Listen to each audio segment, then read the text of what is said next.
This is Rummy's Corner.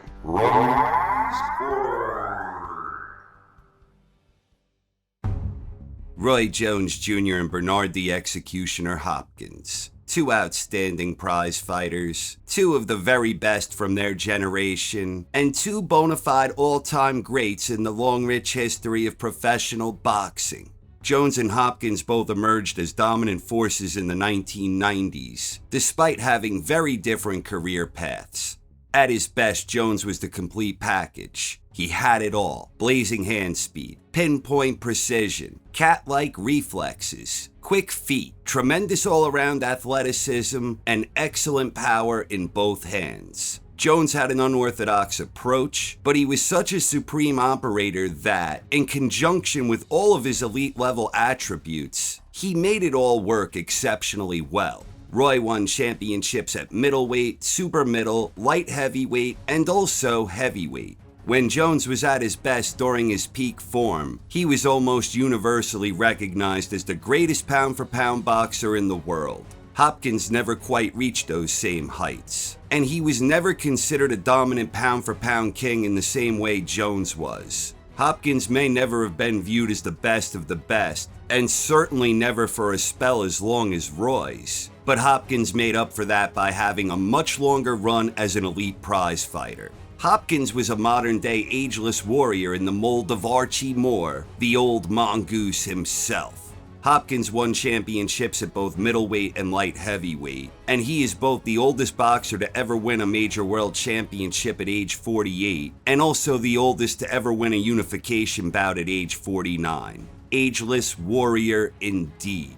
Jones and Hopkins were both first ballot Hall of Famers, and they are both rightly viewed as two of the greatest to ever lace 'em up. But strangely enough, neither of their two fights against each other were especially memorable. For whatever reason, this particular clash of styles did not produce much in terms of crowd-pleasing action. Neither fight was a classic. Quite the contrary, both of them are viewed as rather dull affairs, largely lacking in both action and drama. All the same, these two fights both hold some historical significance. Their first fight happened in May 1993, and it was the first time either man competed for a major world championship, the vacant IBF middleweight title. At that time, Hopkins and Jones were rated number 1 and number 2 respectively by the IBF. Jones was undefeated, a perfect 21-0 with 20 wins by way of knockout. Hopkins was 22-1 with 16 knockouts, and he was on a 22-fight winning streak since losing his pro debut. Both boxers were still a little green at that time, but Roy had a deeper boxing background and was a bit closer to the finished product. The expectations for Roy were sky high going into this one. He was already recognized as a future superstar in the sport, but to this point he hadn't proven it. Expectations for Hopkins were nowhere near that level, despite the fact the IBF technically had Hopkins rated one spot higher. Bernard was still viewed as a quality talent, however, and the fight represented the biggest challenge either had to date, a big step up for both. Many believed Roy would have something of a coming out party against Bernard, but that isn't exactly what happened. The fight had a lot of feinting and posturing throughout. Both guys were showing an awful lot of mutual respect. Both were boxing far more cautiously and methodically than usual. Neither man was making any big mistakes, but at the same time, neither guy was taking too many risks. Both were throwing jabs that were often short of the mark, in large part because each was trying to avoid making a costly mistake. As things moved along into the contest, Roy was using the ring exceptionally well, and he was landing better whenever he did land. Roy was also mixing in some good body work, but most of his work was one punch at a time. Hopkins was able to neutralize Roy's ability to throw speedy combinations. Bernard was defensively sound, but he was having a lot of difficulty getting off on offense. For the most part, there was not a whole lot of action. Indeed, at one point around the halfway point, the great Larry Merchant sarcastically compared the fight to congressmen debating the budget on C-SPAN. It was largely an overall dull affair, although Hopkins did start having more success late in the fight. especially when he was able to back Roy into the ropes and bully him, but by that point he had already fallen too far behind on the cards. At the end of 12 very technical, uneventful rounds, Roy was awarded a unanimous decision where all three judges scored it 116 to 112 in his favor. Roy won the vacant IBF middleweight title, his first major world championship. For Bernard, it was back to the drawing board to rebuild. Both guys went their separate ways after that, and both went on to have sensational, yet very different careers over the next 17 years. That's right, it was only a little over a month shy of 17 years before the two would finally fight again. Roy and Bernard both accomplished extraordinary things inside the squared circle following their first encounter, each paving out a legendary all-time great career in his own right. But as the years went on, despite being older, Bernard was the one who remained competitive at the championship level. After beating John Ruiz to win a major title at heavyweight, Roy's career was at an all-time high, and had he retired then and there is no telling how Roy's career would be evaluated compared to now, because everything went downhill for Jones after that. Roy did have a terrific effort in his first fight after Ruiz, moving back down to 175 and winning his first of 3 fights against Antonio Tarver, where Jones had to really dig down deep during the championship rounds, beating Tarver by 12-round majority decision. But in their immediate rematch, Tarver knocked Jones out in devastating fashion in round 2. Roy never won another championship fight after that, even though he continued fighting another 20 years after that.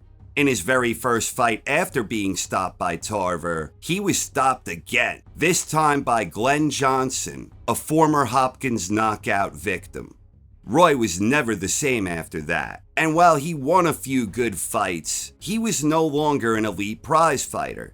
On the other hand, Hopkins continued being an elite-level prize fighter, and he accomplished more in his 40s alone than most boxers could ever dream to accomplish in an entire career. Hopkins lost a few close fights over the years, specifically after the point when Roy was no longer elite, but he also had a number of outstanding dominant upset victories that continue to enhance his legacy. And the first of those age-defying performances was against the man who symbolically ended Roy's run of dominance, Antonio Tarver. Hopkins easily bested the guy who beat Roy 2 out of 3, and then he later had another dominant victory against undefeated Kelly Pavlik, which was another big-time upset victory when, at 43, Hopkins thoroughly outclassed his 26-year-old opponent.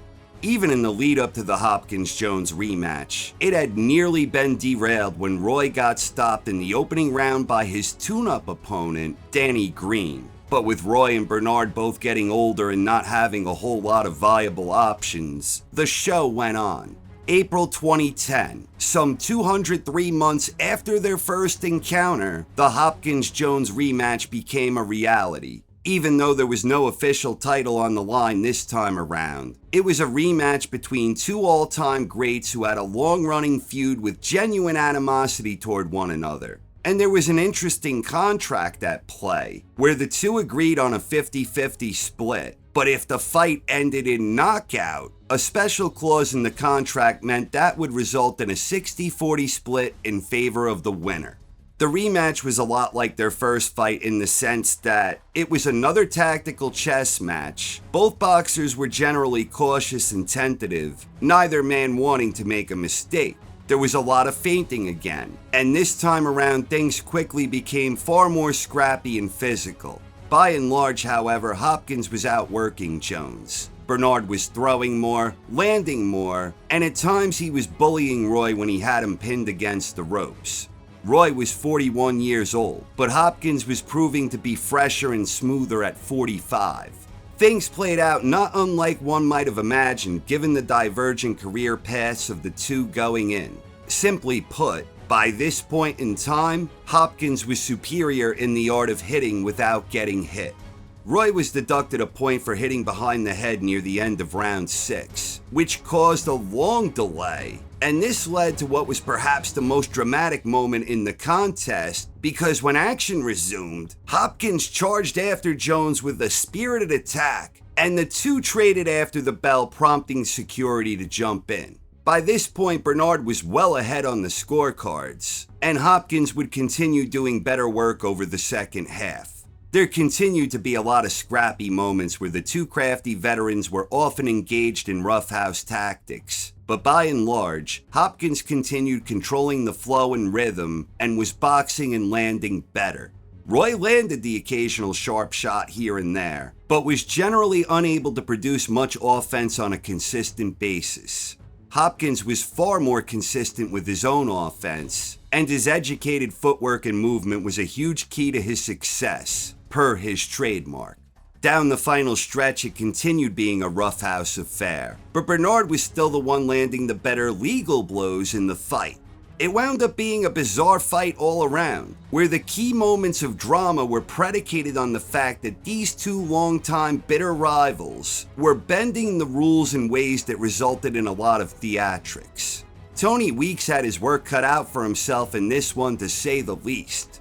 There would be no knockout. At the conclusion of 12 rounds, Hopkins was awarded a unanimous decision victory, with one judge scoring it 118 to 109, and the other two both having it 117 to 110. Bernard fought on for another 6+ years after the fight, and amazingly, Roy officially went on for another 13 years. Roy's best days were already long behind him at this point, but Hopkins would go on to make boxing history when he became the oldest boxer to ever win a major world championship. He was 46 years old when he won his rematch against Pascal, breaking the mark set by Big George Foreman. Then Hopkins would break his own record, beating Tavoris Cloud to regain a claim to the light heavyweight championship when he was 48. And just for good measure, Hopkins became the oldest boxer to ever win a unification match when he was 49 years old. Amazing. Simply amazing. Hopkins' peak never shined as bright as Roy's. During that stretch that started when Roy won his first title against Bernard in 1993, up until the victory against John Ruiz in 2003, Roy was known as Superman, hardly losing a round during that time, where he proved to be one of the most athletically gifted boxers to ever grace the ring. Roy was among the very best of the best during that time, and the only blemish on his record was the disqualification loss against Griffin, and he avenged that one in style, blasting Griffin out in the first round of their immediate rematch. Hopkins never reached those heights, but Bernard truly was an ageless warrior, defying the odds time and time again between 1995 and 2014. They were both incredible athletes, two extraordinary boxers, and their rivalry in and out of the ring marked an interesting one in boxing history, despite the fact neither of their two fights were especially memorable encounters. The shame in all of this is that I genuinely believe there was a time where the two could have produced an epic war for the ages. If we look back to Bernard's unification fight against Felix Trinidad for the undisputed World Middleweight Championship, at that time, it was strongly indicated that the winner of that fight would go on to challenge Roy, where the winner was expected to fight Roy at 168, one division south of Jones, and one north of where Hopkins and Trinidad squared off. The expectation going into that one was that Trinidad would win. Trinidad was a clear favorite going into that one. But Bernard, a mere 36 years old back then, had what was effectively his breakout performance on the big stage. Hopkins stopped Trinidad in the 12th and final round to become the undisputed middleweight king. In February 2002, Hopkins beat Carl Daniels by 10th round stoppage, and during the post-fight interview, Bernard and Roy had a split-screen remote interview where the two effectively argued over the split of a potential rematch, screaming over one another for about 3 minutes straight. Roy wanted a 60-40 split based on his victory from their first fight, and Bernard wanted a 50-50 split between two men who each held all 3 major titles of their day in their respective weight classes. Later that very same night, Roy stopped Glenn Kelly by 7th round knockout, and then proceeded to go on an even bigger rant about his stance that he deserved a 60-40 split against Bernard in a rematch. As such, the fight never came together at that time, and the two again went their separate ways. Bernard stayed at middleweight, ultimately becoming the godfather of the modern 4-belt era when he stopped Oscar De La Hoya to become the first ever 4-belt undisputed world champion. And Jones continued competing at light heavyweight, ultimately making the successful move to challenge Ruiz at heavyweight. It is a darn shame that Jones and Hopkins could not reach an agreement at that particular point in time, where maybe they could have even agreed to the same contract they agreed to 8 years later, with the 50-50 split that became a 60-40 split in favor of the winner should he win by knockout. That is, in my humble opinion, a damn good compromise that could perhaps be used more often when two boxers are struggling to come to terms. Had they fought at that time, it would have been the point in time that was almost dead in the middle of their two fights from 1993 and 2010. A fight between Jones and Hopkins in late 2002 could have been something that was truly epic, because at that point, they were widely regarded as the top two pound-for-pound boxers in the world. And I believe as such, their styles would have clashed more pleasantly than was the case in either of the two fights they actually had. At the end of the day, their two fights were not especially memorable in and of themselves as individual fights. Neither fight was an instant classic. All the same, their long-running feud inside and outside the ring still remains a classic rivalry during the long, rich history of professional boxing because of who they were and all they accomplished between them. It really is a shame that they never fought in 2002 when both were still in peak form. Nonetheless, they remain two of the very best to ever lace them up. Thank you very much for watching, everyone. I hope you enjoyed, and have a wonderful night. This is Rummy's Corner.